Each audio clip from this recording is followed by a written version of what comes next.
ক্ষমতার অপব্যবহার করে পূর্বাঞ্চলে ৬০ কাঠা প্লট বরাদ্দ নেয় পলাতক প্রধানমন্ত্রী শেখ হাসিনার নামে মামলা করেছে দুর্নীতি দমন কমিশন দুদক। এছাড়া রেহানা জয় সহ পরিবারের ৫ সদস্য ও রাজউক কর্মকর্তা সহ ১৬ জনকে আসামি করা হয়েছে এ মামলায়।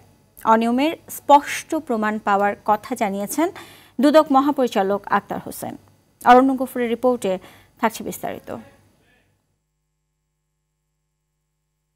গেল ২৬ ডিসেম্বর পূর্বাচল নতুন শহর প্রকল্পে প্লট বরাদ্দে অনিয়মের অভিযোগ অনুসন্ধান শুরু করে দুদক। সেখানে উঠে আসে শেখ হাসিনার বিশেষ নির্দেশে রাজউক কর্মকর্তাদের যোগসাজশে ২৭ সেক্টরের কূটনৈতিক জোনের ২০৩ নম্বর রোডে ৬০ কাঠার ৬টি প্লট বরাদ্দ দেয়া হয়।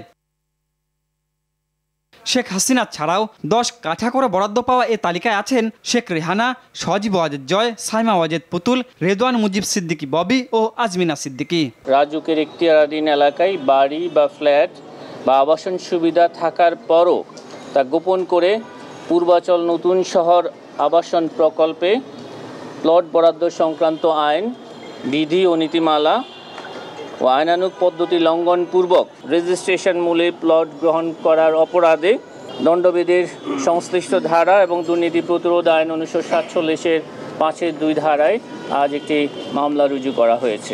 ভারতে পালিয়ে যাওয়ার পর প্রকাশ হতে থাকে শেখ হাসিনা ও স্বজনদের একের পর এক দুর্নীতির খতিয়ান।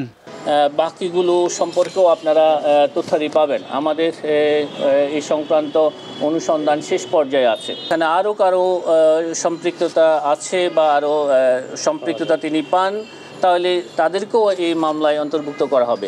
এর আগে শেখ হাসিনা ও রেহানা পরিবারের বিরুদ্ধে বিভিন্ন প্রকল্পে ৮০,০০০ কোটি টাকা দুর্নীতির অভিযোগ অনুসন্ধানে ৫ সদস্যের দল গঠন করে দুদক। সেই দলকেই নতুন করে আসা $৩০০ মিলিয়ন পাচারের অভিযোগ অনুসন্ধানের নির্দেশ দিয়েছে কমিশন।